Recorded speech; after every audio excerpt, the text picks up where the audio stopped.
Hi, I'm Coach Robb. I wanted to take a few minutes and explain to you why heart rate training is so vitally important in the entire Coach Robb training program. First and foremost, over the last 20 years, we've seen so many athletes that have taken generic formulas that they found online, and the most popular one is the 220 minus your age. And the whole idea here is they say that you take your age minus 220 and that should give you your max heart rate and so forth and so on. And I can tell you, over the years of working with numerous athletes, I can give you specific illustrations where that calculation has had a margin of error as much as 50% between two athletes. With that being said, what I want you to understand is there's two variables that I want you to be paying very close attention to. One is max heart rate, and the other one is your resting heart rate in the morning. If you don't know how to take your resting heart rate in the morning, please look up our body analysis video, and it will describe how to capture your resting heart rate in the morning. For the context of this video today, what I want you to understand is as you become more aerobically fit, your resting heart rate in the morning is going to come down. Why is that? Your heart is a muscle, just like it's your biceps. If you work your biceps and you improve the strength of your biceps from, say, a 10-pound dumbbell to a 20-pound dumbbell, you can perceptually see that your biceps have gotten stronger, and that's great. When it comes to the heart pumps a certain amount of millimoles of blood with every stroke. Somebody who's not in good cardiovascular shape will have a really high heart rate because their heart's got to pump a tremendous amount of times to provide the necessary oxygen to the rest of the body. So with that being said, the more aerobically fit that you get, your heart becomes strong like any other muscle. It can pump the necessary amount of blood with a lot less beats. Okay, why does that become important? If your training programs are developing your cardiovascular system, your aerobic base as we refer to it in the human performance world, your resting heart rate will start to go down as the season progresses.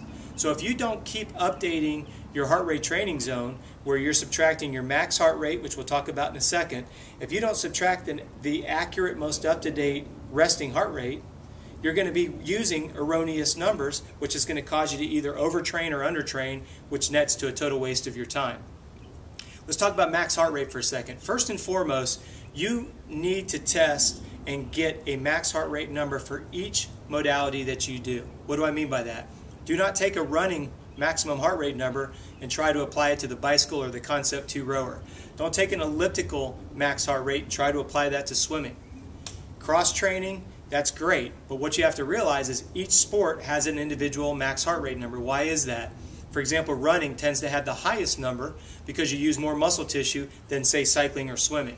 So what I want you to realize is with our athletes, each modality, swim, bike, run, Concept 2, elliptical, treadmill, whatever they're using, we perform a max heart rate test in that specific environment, okay, doing that specific exercise.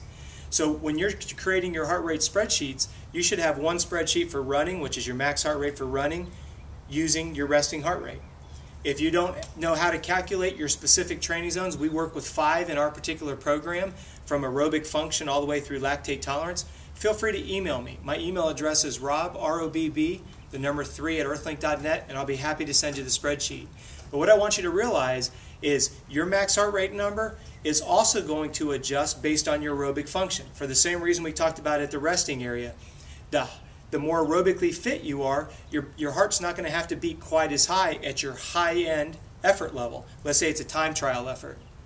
Your heart rate's not going to get up as high because the heart's able to deliver the necessary amount of oxygen for that effort level, but it won't be quite as high. If you have any questions on that, again, please email me because I want to make sure you fully understand that. The more aerobically fit you get, your max heart rate will not go up, it will actually come down. So I hope that clarifies why in our program we ask you to keep your body analysis Monday through Sunday, because we take that end of the week resting heart rate and we plug that into your training spreadsheet based on heart rate to make sure that you're not training too hard or too easy. Appreciate you taking the time to watch the video. Again, if you have any questions, feel free to email me. And again, thanks for watching.